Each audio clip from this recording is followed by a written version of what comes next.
The greatest of all time, a phrase that doesn't just get thrown around, but is all deserved when talking about Tom Brady. There will never be another player like Brady. He defied all odds and built the greatest dynasty in the history of the NFL, an overlooked, out-of-shape kid out of Michigan who wasn't supposed to amount to much, until Mo Lewis laid a hit on Drew Bledsoe that changed the course of history, giving Brady a chance to see the field, setting up a career filled with controversy and never-ending success. He won the Super Bowl in his first year as a starter, but it came with the Tuck rule. 2 years later, Brady led the Patriots to the first back-to-back championships. But the most iconic year of his career came in 2007, a year that didn't have a storybook ending for New England. The Patriots managed to go undefeated in the regular season and dominated throughout the playoffs, sitting at 18-0. That was before the Giants put the sole blemish on their perfect season in the biggest game of the year. New England didn't return to the Super Bowl for over 3 years, with a devastating ACL injury in between. Then, in 2011, they returned, only to be downed once again by Brady's kryptonite, Eli Manning. Fast forward 3 years to the Patriots' fourth Super Bowl title, coming at the hands of a Malcolm Butler interception. But it came with a price. A 243-page report cited that Brady had involvement in Deflategate, the deflation of footballs for better grip. He got suspended to start the season, only to follow it up with another Super Bowl victory, this time in the biggest comeback in the game's history. Down 28-3 to the Falcons, the Patriots stormed back, capped off by an overtime touchdown. New England made the next 2 Super Bowls as well, winning one of them. There was the wonder ahead of 2019 if it would be Brady's final year in Foxborough, but many thought it wasn't possible. A player like that ends his career with the dynasty that he built. But Brady had other ideas. Instead, he left, leaving for the Buccaneers and continuing his winning ways by grabbing his 7th Super Bowl victory, while the Patriots were left picking up the pieces he left, dealing with their worst fear, Tom Brady ending the very dynasty that he built. But first, hit that subscribe button and turn on notifications. We're uploading every day, so make sure you hit that bell notification so you never miss an upload.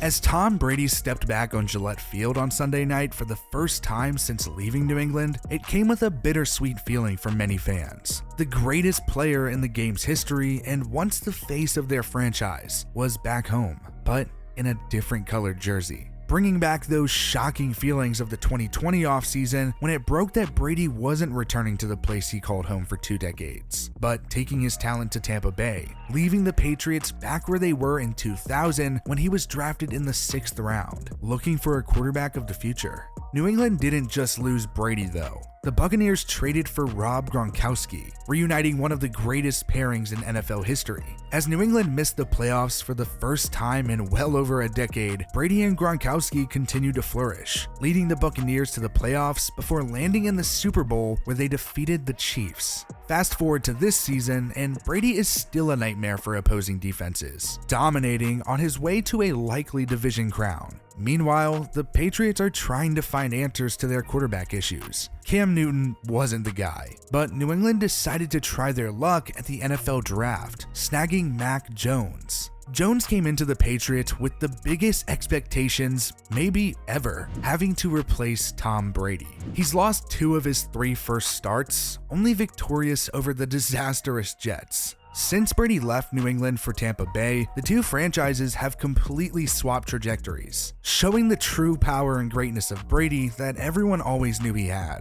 But Bill Belichick couldn't accept that. When Brady decided his time in New England was over, he wanted one last thing: a goodbye. But Belichick said he was busy, having to default to a phone call. 20 years, 6 Super Bowls, all boiled down to one goodbye phone call. From the outside looking in, the Patriots were a dynasty that was a well-oiled machine that just couldn't be stopped. But on the inside, it was hanging on by a thread, as Brady and Belichick's relationship continued to decay over the years. Nobody actually thought that Brady could play to 45, but he didn't waver from that goal. Belichick believed Brady was almost at the end of his career and refused to commit to him long-term along with Robert Kraft. Ultimately, Brady wanted to go somewhere he was truly wanted, but it came with a lot of questions. The biggest criticism of Brady was his luck to have Belichick as his head coach, but Brady wondered if there was another way to succeed, turning to Bruce Arians.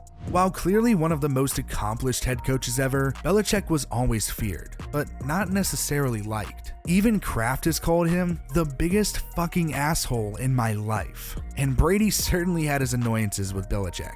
According to ESPN's Seth Wickersham, who wrote a whole book on the eroded relationship within the Patriots organization, Brady would have likely requested a trade if there was a team in Los Angeles at the time, all thanks to Belichick. Kraft complained that Belichick didn't show him the respect he deserved, and Brady told others that he didn't want to play for him anymore in 2017. It was as dysfunctional as it could get, with Kraft and Brady discussing who would succeed Belichick, whether it be Josh McDaniels or Bill O'Brien. From the outside looking in, everything looked perfect in New England. We all thought that Brady and Belichick were perfect for each other, focused on strictly business and winning on Sunday. But Brady always wanted more. He was tired of being somewhere without input of roster decisions or having a long-term commitment. Before taking a snap for Tampa Bay, Brady was asked if he could be successful without Belichick. He said that he didn't think so. It goes both ways. It was the big question among fans. Was the success because of Brady or Belichick? The reality is that they needed each other. Without the other, there isn't the same Patriots dynasty that we've had the pleasure of watching for the last 2 decades. It led to greatness for both of them, but at the end of the day, it had to end. All good things must come to an end. Brady is in a new era of his life in Tampa Bay, continuing to win and cement himself as the greatest player of all time. But Sunday left a reminder of what got Brady to where he is today and the journey that he took alongside Belichick to create the best dynasty in NFL history. Chances are there would only ever be one return to Gillette for Brady, and it led to one of the biggest regular season games in NFL history, reminding us of how lucky we have been to see Brady mold in New England before that heartfelt goodbye. As Brady walked off Gillette for the last time, a lot of us expressed ourselves the same way Tom Brady and Robert Kraft did after Brady told Kraft it was over, by shedding tears as an amazing era came to a close. Now listen, Tom Brady was my childhood. Hell, Tom Brady has been my life. He was drafted the year I was born and was raising Super Bowl trophies by the time I was in preschool. All of my most fond memories of the sport of football have that man in them.